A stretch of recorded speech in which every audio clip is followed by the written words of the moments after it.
Coming up, a first flight on another planet and an electric King Air competitor from Bye Aerospace. Plus, what's it like to be an aerial photographer over Washington, D.C.? And college students share aviation with friends. AOPA Live This Week begins in just a moment.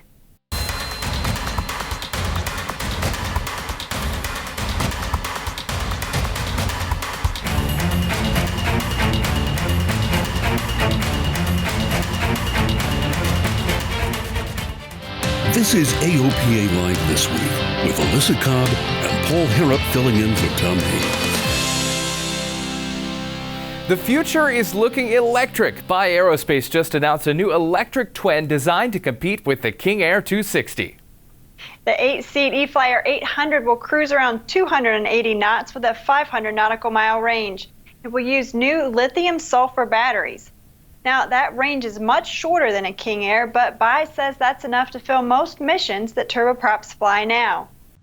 This is a cornerstone for business aviation. The E-Flyer 800 is a different class of aircraft. The single-engine fleet, E-Flyer 2, E-Flyer 4, answer much of the preliminary or ab initio training, the advanced training, the personal transportation, even air taxi to some extent.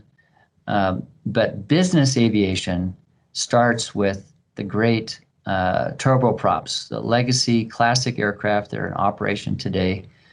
And that's where the E-Flyer 800 and that category of E-Flyer 800 electric begins to introduce advanced technologies into this business category, turboprop category of aircraft. And that's why the announcement today is so important. The E-Flyer 800 announcement is bringing the benefit of electric to this very, very important market space. The upside? Operating costs will be only 1/5 of a King Air's. The purchase price will be around $6 million, and Bye hopes to bring it to the market between 2024 and 2026. And while Bye is designing clean sheet electric airplanes, other companies are adding electric propulsion to existing designs. Several companies are partnering on a project to get the first electric Beaver certified. Harbor Air, Magnex, and H-55 are working on the project. The Harbor Air Beaver first flew in 2019. Harbor Air is a seaplane airline in Washington State. Their goal is to have an all-electric fleet using the Magnex power plant and H-55 battery packs. It's one small flight for a helicopter and one giant leap for mankind. The Mars helicopter is the first successful flight on another celestial body.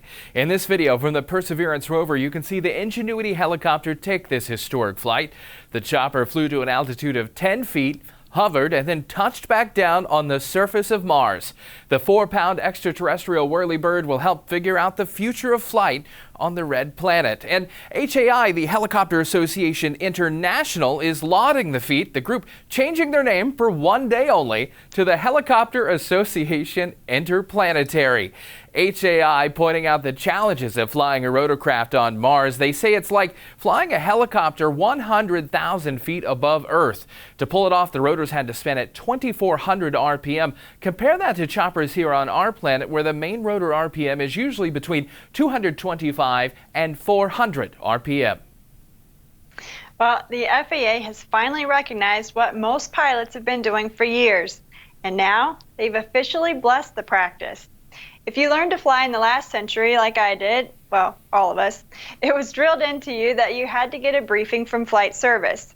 You were warned that that was the only legal briefing. But the internet and smartphones and tablets, well, they've changed flying just like they've changed our lives. Now today, most pilots self-brief using their computers and apps like ForeFlight or Garmin Pilot or FlyQ. And that's a very good thing. And I think the FAA is right to recognize that things have developed. We have so much more information available to us now. And I think they're right that the more time pilots spend in building their own assessment of the weather and their own understanding of it, the better they'll be prepared to fly. The FAA has issued a new advisory circular, and in that document they encourage pilots to utilize online automated weather resources to conduct self-briefings prior to contacting flight service. Flight service can be used as a resource to be utilized when needed. I think what flight service can do is if you get in one of those situations where it's questionable and you don't quite understand what the prog chart's telling you or what the forecast looks like, call flight service. And you don't have to get the full briefing that they go through. You can simply say, I want an abbreviated briefing and here's my question. And they'll be very helpful there as well. And yes, an online self-brief is a legal briefing. They can track when you send the briefing request, to the servers. That can be tracked and can be used to verify that you complied with the requirements and took a look at all relevant information for the flight, including a weather briefing. Paul, one of my favorite ways to do my weather briefings is this combination that Richard was just talking about. I do a lot of the work on my own. I use ForeFlight, but sometimes the weather is just iffy enough that I really want to have someone that I can talk to, and it's helped me on flights, going from Maryland to Montana. I'm going to confess something. I get a briefing before every flight, even if I'm just staying in the pattern. I have not called for a briefing since my private pilot check ride 2 years ago. I am all electronic. It's good to know they're there as a resource if I have a question about something. But, as I'm just working on instrument stuff, I don't tend to go if it's not really good weather anyway. So good to know that they're there as a resource. That's right. Well, AOPA and other groups are pressing the FAA for answers. We want them to clarify where they stand on compensation for flight instruction. In the wake of a ruling by a U.S. Court of Appeals for the District of Columbia Circuit, AOPA and other general aviation organizations sent a letter to the FAA. We're asking that the agency address a, quote, significant confusion and concern in the aviation community regarding the impact of the decision on compensated flight training. Now, in its ruling, the court declined to lift a cease and desist order issued by the FAA against Warbird Adventures of Kissimmee, Florida. The judgment concluded that Warbird Adventures was operating a limited category aircraft for compensated flight training without a required exemption. Unfortunately, the court went further and stated that a flight instructor who receives compensation for flight instruction is carrying passengers for compensation or higher. Now, this occurred in the form of an unpublished opinion, meaning the court did not see precedental value in the ruling, but the FAA could cite the decision as precedent in future cases. It has long been held that flight instructors are compensated for teaching and not flying, and hopefully the feds will clarify that stance. Well, if you're learning to fly, it's important to have a community around you to encourage and support you.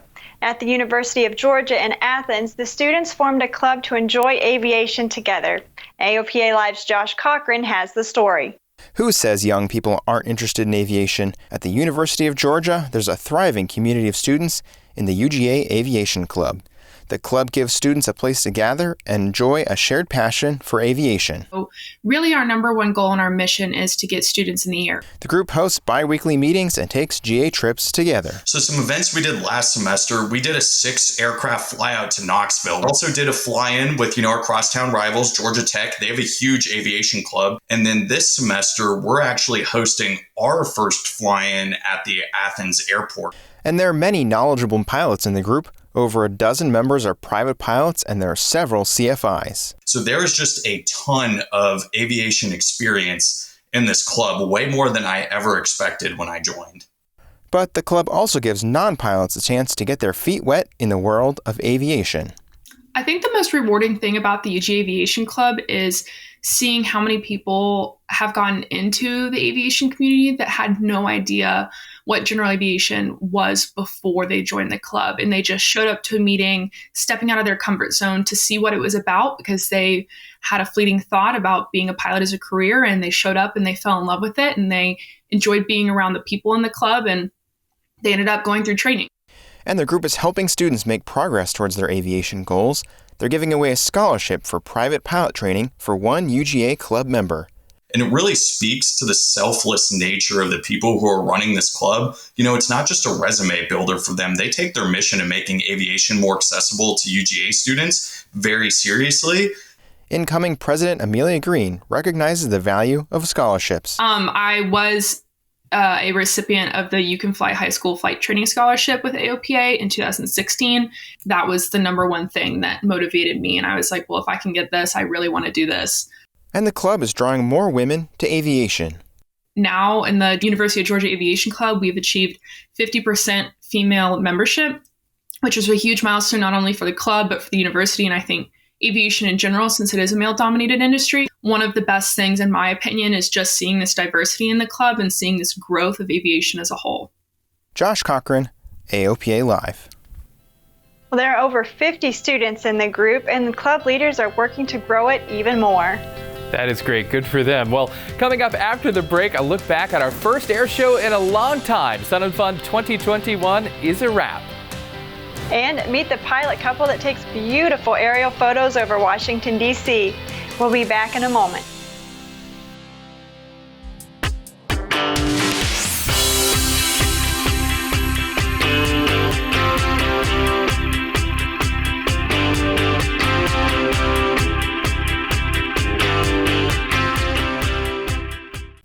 Welcome back. Well, compare 2021 to 2020. What a change, at least when it comes to air shows. Sun and Fun 2021 has now closed the books, and our friends at Lakeland say the show exceeded all of their expectations. Absolutely unbelievable. I'm ecstatic. The entire staff, the volunteers, over the top. We never, ever expected to have this large of a turnout. Quite candidly, about 3 months ago, we expected and planned for 25% reduction in overall attendance. And in reality, this became the record-setting event in the 47 years of Sun and Fun. Light said they were also surprised by the large number of aircraft that flew in on Monday and Tuesday and stayed through the week.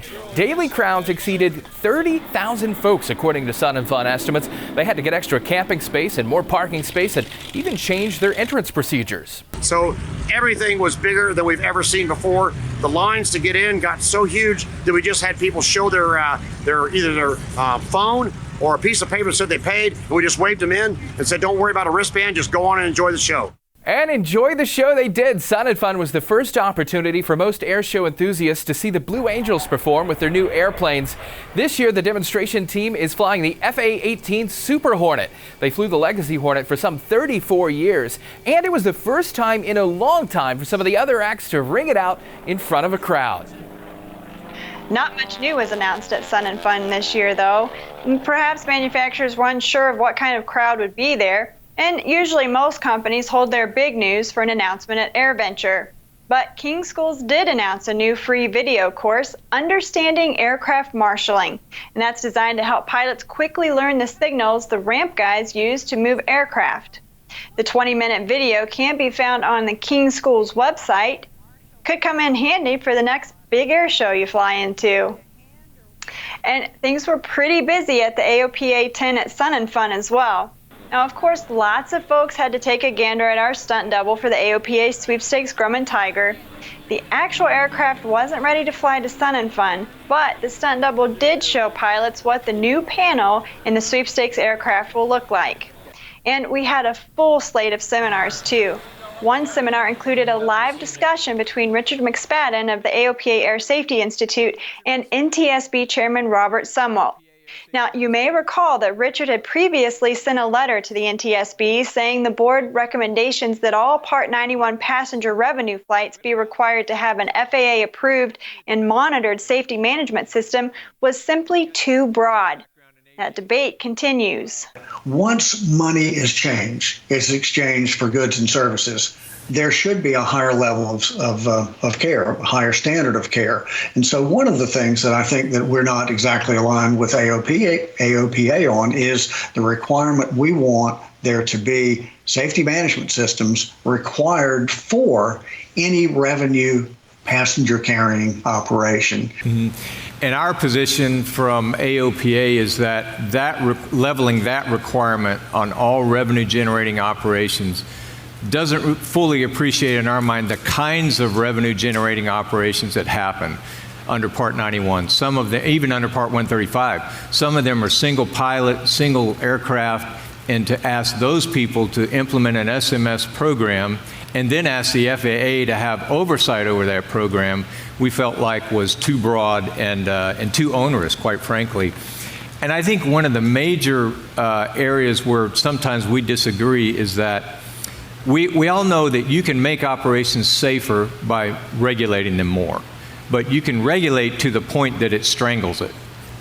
First of all, SMS is scalable, and that's the important thing. And we feel that, and we do feel like, so you're looking out for the owner of the airplane. We're trying to look out for the traveling public. Mm-hmm. And do you agree that if you start the traveling public, when they show up and say, I want an air tour, or I want to go on a B-17 flight, do you feel that they should have a higher level of safety than just you and your son out flying around with your neighbor?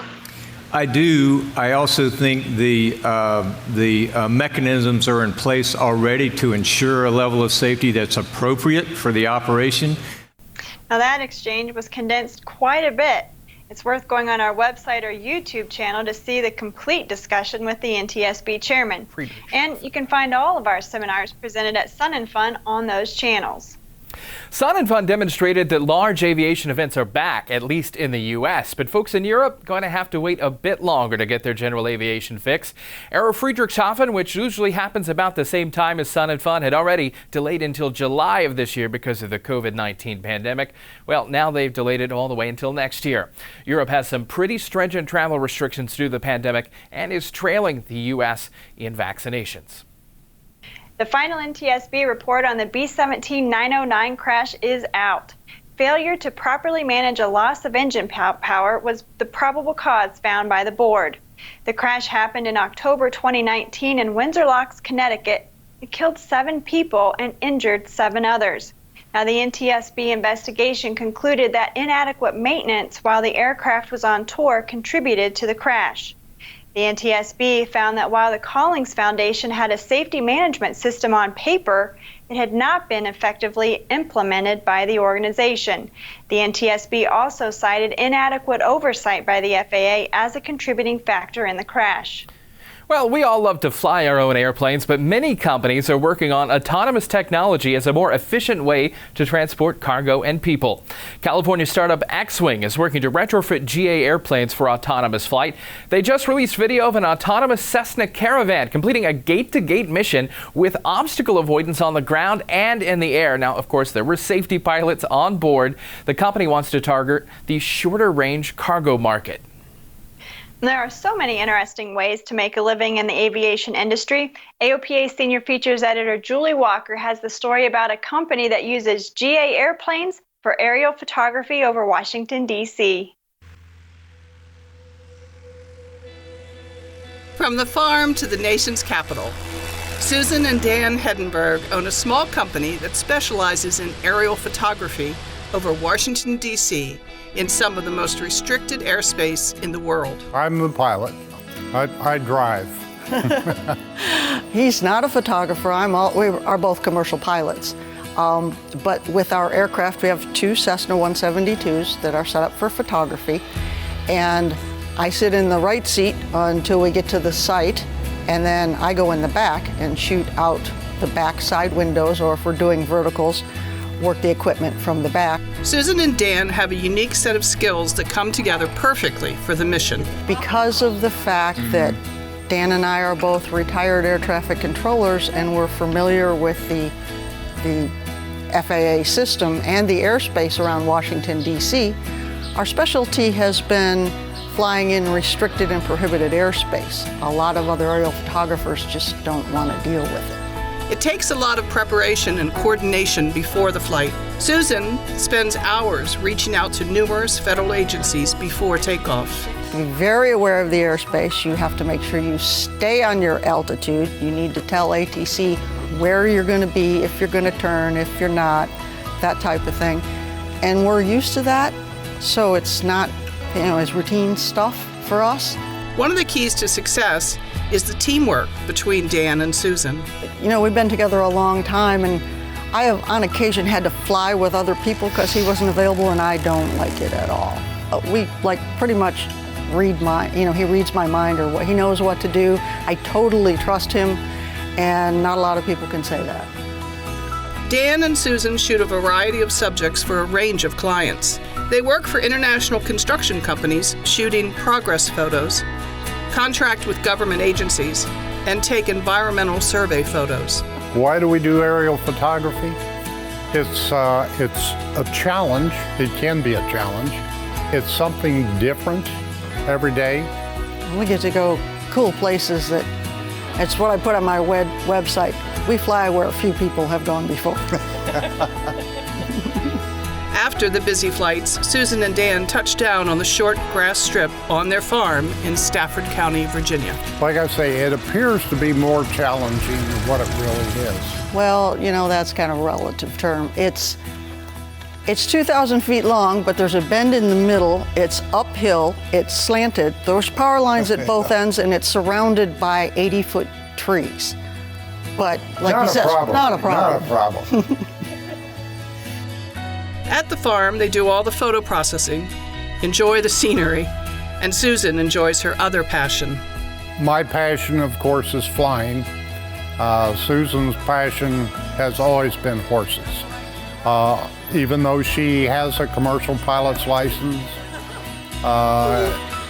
she would prefer to be on a horse than in an airplane. And the couple enjoys their life and all that general aviation offers them through the photography business.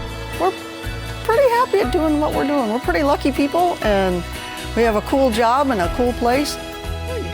Julie Walker, AOPA Live. And you can read more about DC aerial photos in the upcoming June issue of AOPA Pilot Magazine. What a neat couple and an interesting strip they fly out of. That's right, I tell you, they are living my aviation dream. I think for most of us, we want to have the farm strip. That's really cool. Well, that's it for us this week. Hope you'll be back with us again next time. Like, comment, and subscribe if you're with us on YouTube. And send us your thoughts via email if you'd like. We'll see you next time.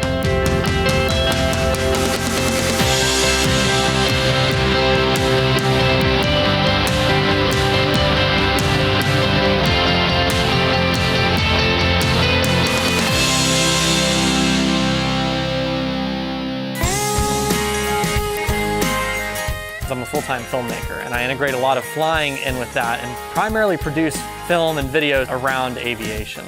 So I've got about 1,700 hours, about maybe 300 or 400 of that is dual given. My ratings are a commercial airplane single engine land, and then I'm a CFII and just recently got my tail wheel. So I use SiriusXM weather hands down all the time on ForeFlight. We were doing performance testing off the coast of Florida, and we needed unrestricted climbs with no clouds above us, and we needed unrestricted descents, no clouds below us. And we actually used the cloud layer that SiriusXM feeds to the iPad, and it was shockingly accurate. I really tend to gravitate toward using SiriusXM in the cockpit because of the resolution of data that it's providing me. I mean, when I'm looking at NEXRAD or weather on the horizon or satellite cloud layers, anything like that, the resolution of the image that it's giving me is so much higher and so much more frequent than ADS-B, especially when you're operating in an IFR environment.